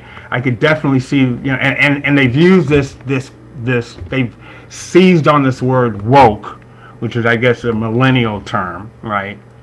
As a way of kind of characterizing this idea of, I guess, this overreach, and particularly like Heather's presentation, you could see, some pushback on in this way. And so I'm just wondering, what do you, Denise and Heather, what do some of the, the women who have been in these environments where, there are not enough females at the table, how do you push back against this kind of thing? That's just what I'm, that's what I'm wondering. We just use Sorry that took so long. Yeah. So yeah, I think you're totally right, Lauren. I mean, we just quote data points all the time because to me, that's the only thing that's going to change mindsets. You know, when especially when you're talking to investors, like, it doesn't always result in change, but you can't argue with numbers often, right? So the more data points you can show, and it does feel a little bit like insanity that we just keep doing the same thing over and over again, expecting different results, which is part of why we wanted to set up a new model like Mindshift, where we keep hearing objections. Oh, we don't have women on our team because there aren't enough of them. Women don't understand finance. They don't understand numbers. They're not quantitative. And I used to believe that as well myself. During my business school education, I just thought I'm the only woman in the room because women aren't good at numbers. But then I started seeing through my kids that, and I've actually got 2 sons. So it's, but seeing the girls even at a very young age, the girls outperformed in science and math. We see that in the Middle East all the time. The outperformers and the strong candidates coming out of the engineering schools and computer science programs are women. So I used to be in a reading mentoring program, and a lot of times I would find the girls were in there sneaking doing their math homework. half the time I'd walk by and I'd look at, wait, what is it? That's a math book. You're supposed to be doing that. You're a girl. Well, I mean, in the reading mentor class, I almost wanted to switch and say, hey, look, maybe I should be tutoring math in this, because that's what they seem to be interested in. I want to add 2 quick points there, and then perhaps we'll open up because I have some questions for the gentleman in the room in response to that. Lauren, is that even though I've grown up around strong women my whole life, and I just younger assumed everyone was like that. Some of them in my life were strong because they had to be, others because they wanted to be. My mother ran her own business for 35 years, so I just my jaw's on the table with a lot of this. And I think another comment that I made that I would want to share is this idea of just, outdated gender roles. Why is it that the men are the aggressive, competitive ones and the women are supposed to be the nurturing, cooperative ones? I mean, that's some 1960 stuff if I've never heard it, Yeah, you're 100% right there. The idea, if you were asking me to repeat what a feminist is, I couldn't tell you. That's a word I never absorbed. I could never describe what it actually is. But recently I kind of heard the phrase and the term humanist, and I was like, wow, well, that fits like a glove. Because at the end of the day, we're all human and we're 99% the same. We're just so marginally different. And the conversation piece around focusing on what makes us different, you have to climb out of a hole to get to a common point. So I look at everything as humanism and being a humanist. So I lived for over 20 years in Europe, and I literally can say that I have experienced pretty much every form of life you could live in the Western world, from sleeping on the street to being like in villas overlooking the beautiful land. And I will have to say that's the one thing I've come away from that experience. I can say without fear of contradiction, people are 98%, 97% the same. What they want, they all want to be able to take care of their families, know that what they're doing with their life has some, meaning or value to it, really. And what makes us different is literally like, what kind of food we like, Yeah, it's a powerful position to come at it from our common points. And the other point I want to make here is that thinking like a futurist has a lot to do with looking at the past. And when I step out and I look historically at the US is a very, very young country relative to many other medieval European countries. And look what this country has done in 250 odd years. So my perspective is not that there is a bunch of guys in pinstripe suits sitting around a table cackling, holding women down in the workforce. Perhaps that may the 60s, maybe, but not now. I think that this is just a natural evolution of the country and our population and how we work together. And women for sure have passed values down from family to family and generation to generation, but something's changing. And I think that the future of work is a female, and from the point of view that I think it's up to women to actually step in and role model what it is to be human at work over these next coming decades in the world of work. I think it's responsibility upon us. And I'm interested in this conversation that maps out that ecosystem, that brings that to life and makes that a real thing sooner rather than later, so that we can leave less money and opportunity on the table. So with that, I know we're almost at 1:15. I just had a really good, interesting question for the gentlemen in the room that are hearing this information. It might seem, maybe it's new, maybe it's high level, maybe it's provocative, but what is your reaction to what you've heard today in terms of the future is female? Do you think the future is female? Can we get there? Would love to know, get some input. Yeah, I just had a couple of thoughts on that, Denise. Thank you. This has been a great presentation. I grew up in my grandparents' house, mostly when I was young in India. And I had a grandmother who was just a force of nature. She just was a wonderful woman. And then, that experience, along with the fact that she raised her daughters and sons at the same focus on studying, and that's proven out. My uncles and aunts have similar sets of achievements. My aunts actually have done, and my mother has done more than my uncles have. I think the key to having men, as Mark was saying earlier, focus more, because we get distracted and get tunnel vision, and we don't see the obvious in front of our face sometimes, is to actively tell us when we're not doing something. So for example, Lisa Sky told me when our cannabis panel was too many men a few months ago. Well, to be fair, it was only men. And we just like, I can't even post this. Right? Yep. It was embarrassing to post. And that led to an outreach and led to really, really great women and minority speakers at the event. And that's become kind of a model now for future events. But I just want to say, I also have a 5-year-old daughter. And I have to say that I actively involve myself in women-focused events so that I can, along with my wife, of course, translate that to more actionable items in parenting. So the math part came up, for example. She's great at math. She loves numbers. She plays with numbers. I think sometimes women have that feeling because just like they're asked to plan family events and all sorts of activities, they're not asked to do math.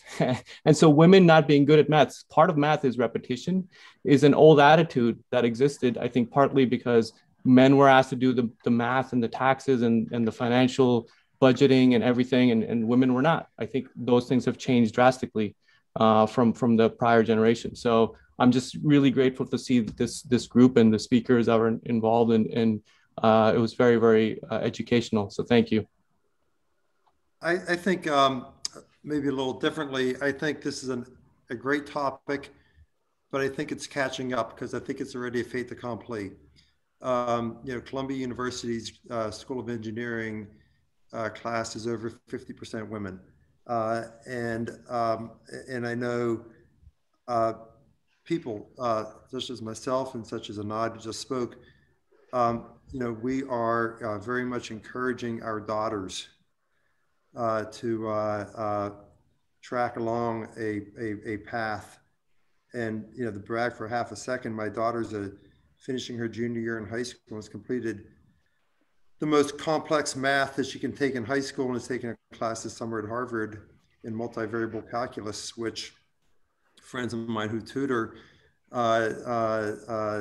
say, boy, that's really pretty advanced.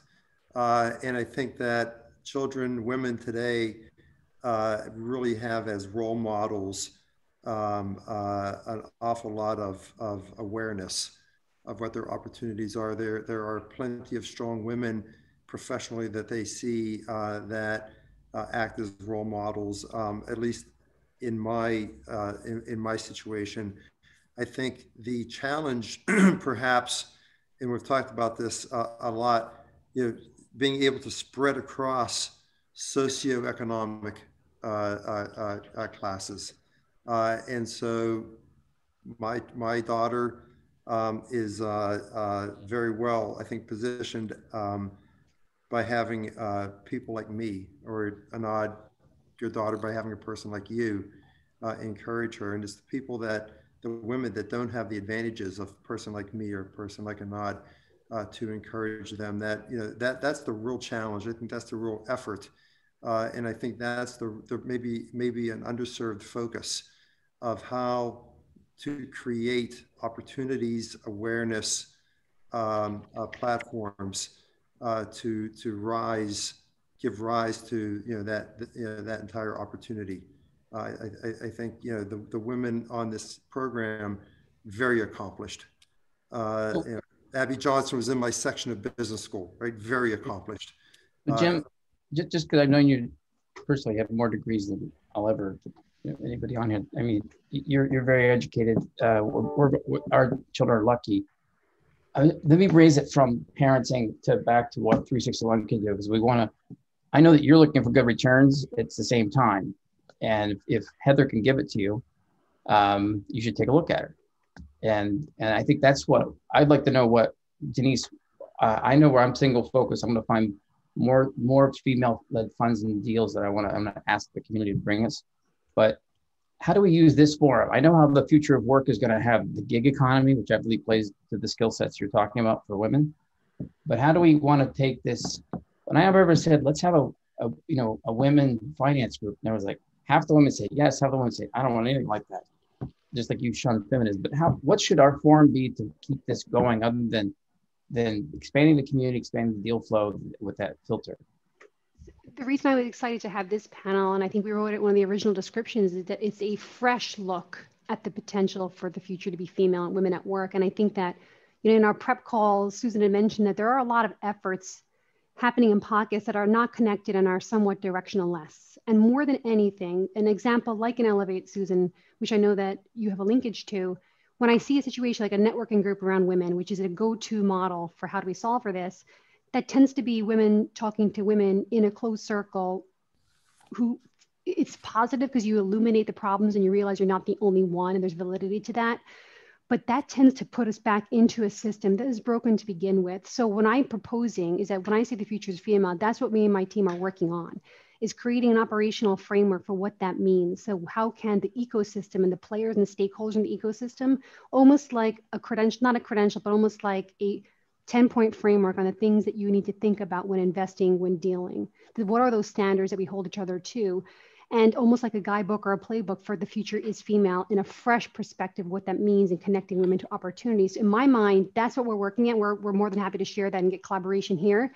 But I think that is an actionable point that can remove out the emotion, that can look at the economics and the moral opportunity and connect it in a meaningful way.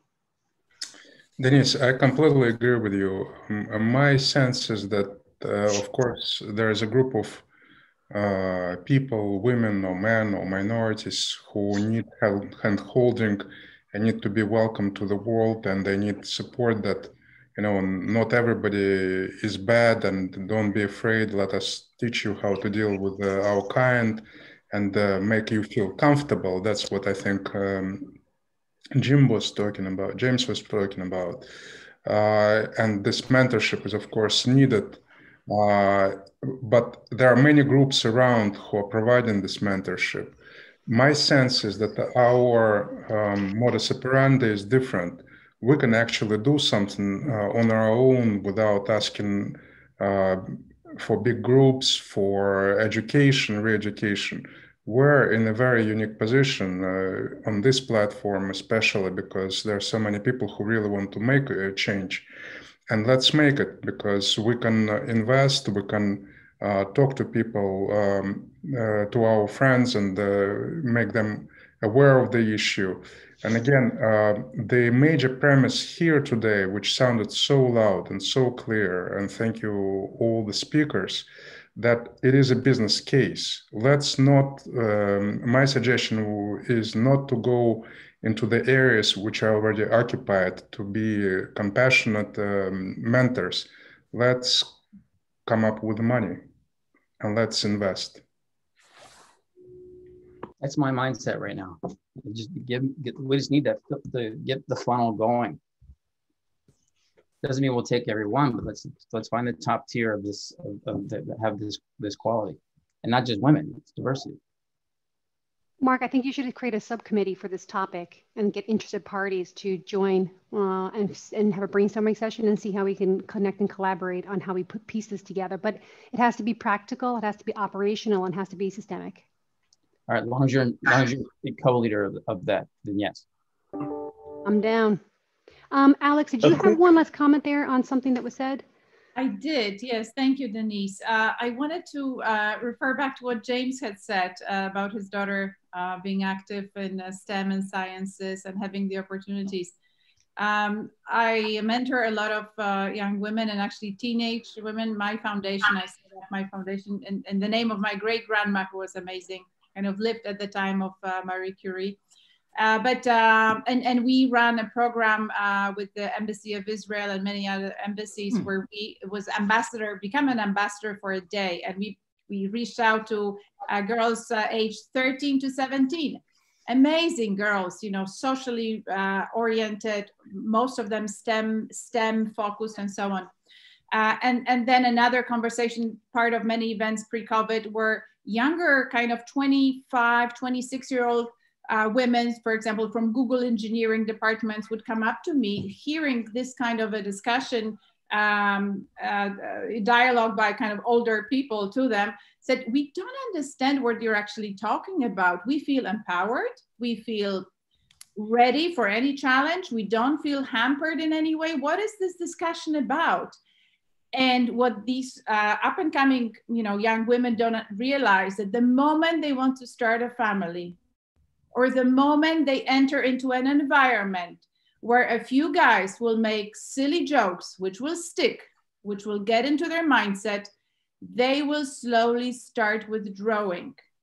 By the age of 32, regardless of how amazing they might have been at the university, they will find reasons, they will color them up, and they'll say, I'm not going to be in the middle of the battlefield with all these crazy people. Like, I will have something easier. I cannot deal with this anymore.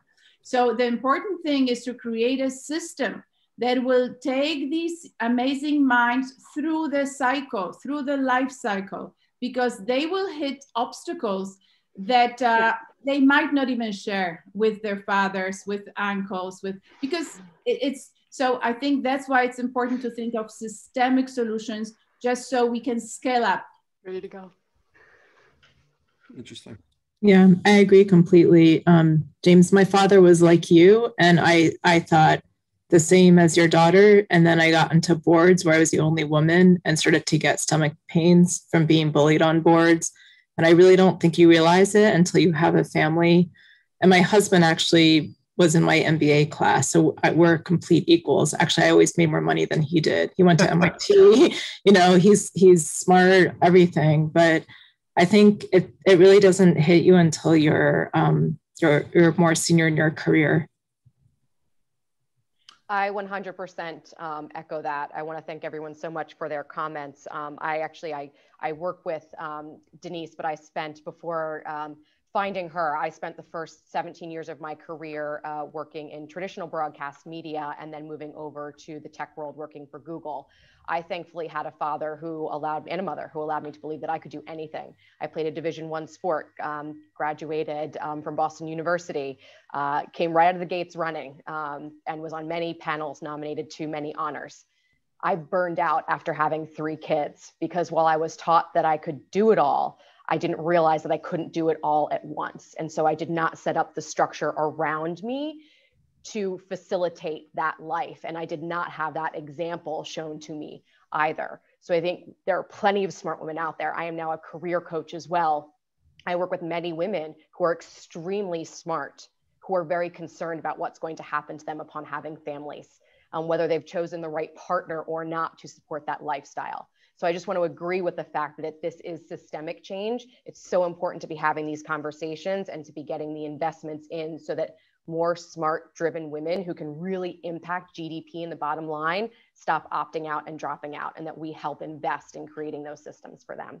So thank you, everyone. Can I just give one perspective though? I really just want Nazube has his hand up. If you could just sorry. Hold your thought. Sure. Thanks. Thank you, Mark. And it's been a great discussion so far. And I just want to make a quick contribution, a comment, and perhaps one suggestion. In terms of spaces that women can inhabit and safely talk with other women, I wouldn't diminish the value of that. So I say that as a Black person who is gay, and I know that I have spaces that are only gay, I have spaces that are only male, that are safe for us to talk about and, you know, crystallize what the issues are without being feeling the threats of the wider society, so to speak. And it helps us to kind of just identify, organize, and then we go to the second order. I think a colleague mentioned earlier, where we can then work with allies and people that are not necessarily part of that community in a way that allows us to join forces. So I think one shouldn't undervalue safe spaces. The other thing is around intersectionality, and it's great. There are a lot of amazing women on this panel, and the example I give around, obviously, it's been 100 years since women could vote in the US, but not all women were allowed to vote 100 years ago. It wasn't until the 50s, the Japanese Americans, and it wasn't until the 60s, the African Americans were allowed to vote. So when it comes to female rights, I think it's also just as important to think about the wide range of female representation, to make it as inclusive as possible, so they don't have a repeat of what's happening in wider society within the gender movement. Lauren, sorry. Just really quickly, and once again, somehow you will hear this type of thing from me if I'm on these calls, but I would also really urge, like, the women, the excellent women leaders that I've heard on this call, you probably also need to get with some Black women founders and some Black women VCs, because, and the reason why I give you that comment, okay, I think about, for instance, my mother. One thing that my mother and the people in her generation always say is that, look, a lot of these kind of like gender issues, these were not issues for us. Like when my parents got married back in the 50s, my mother was making more money than my father was. So, and back then it was like, I remember she would tell that joke, oh, Elworth, my father, oh, Elworth, you gonna let your wife work? He says, are you crazy? Of course she's gonna work. And so I think you would also find too that the families of women like my mother, you will find men that have already gotten past these issues way long time ago, because for most Black families to have a middle-class lifestyle, they had to have two women working. They had to have two educated, people in the household, right? And so I think that you would also really find a lot of, comradeship, so to speak, if you were to get with some Black women founders and Black women VCs. Lauren, if there are any, I don't even know if there are any. Is such a thing as a Black woman VC firm? Absolutely. Well, to the extent that you have entrepreneurial, whether they're leaders of whatever part of business or finance, please bring them. That's how this works. They will be welcomed warmly. I'm going to make that a not distant future thing, but that's something I want to talk to you about too, definitely. Great.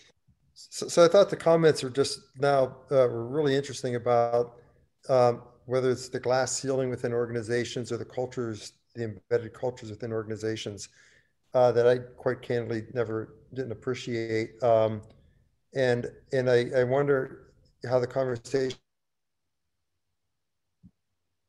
about the future of work alters all, because we're getting into a very different, perhaps, future of how people work. And also, I would encourage as well, universities. I've been dealing a lot with Columbia University School of Engineering, and the majority of people that I talk to are women, and what their roles are, going forward. And so I think there's multiple levels to think about and talk about and address the myriad of issues. But thank you. Well, it seems like so many people are still with us from the very beginning. It just shows how many men and women are dedicated to this issue and wanted to fly to to realize all the potential. So why don't we plan something which Mark and Denise decided on to create a collab, and why don't we run a similar event in a couple of months with very good ideas, specific ideas like the ones which we heard today from Heather, and we see if we can find investors for these ideas to actually do something. Because again, there's so much hand-holding in this world, especially in the United States, but it leads, I think, at this point to frustration. So many people talk and the issues are still the same. Let's be different. And just as a practical, then thank you, so I totally agree. We have an onboard part of our website. You know, if you've got deals, you know, or funds, or philanthropies, you know, or even strategic advisors, you know, that are women or bringing that diversity. You know, the part of the deals will not be public. Just give some basic information, and then at some point, then you give information that only goes to me and to our internal team. So just as you see things, email me, use the onboard, reach out to anybody. There is an app, but you don't have to always use the app, but I'm just trying to keep our community interconnected. And this was recorded.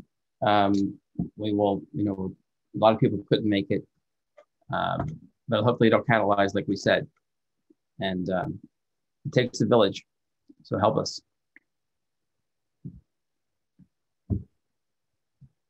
Hey, listen, I'm not just saying it. There's tons of these kind of like networking groups out of there, but I really got to say I'm really getting a lot out of the time that I'm spending with 361. I'm not just saying that, really. Appreciate it, Lauren. Okay, thank you very much, Mark, for creating this platform, and Denise for co-leading the event, and all the wonderful keynote speakers who came to us from different parts of the world. It's already late night there, and you're still with us. And thank you for being with us, everybody who has been listening to us and contributing. Look forward to seeing you at our future work events. Thank you very much. Thank you. Bye-bye. Everybody. Bye-bye. Thanks. Thank you, Mark. Thank you, Simon. Thank you, everyone. Thank you. Bye-bye. Thanks, everyone. Thanks, Denise. Thanks, Simon. Thank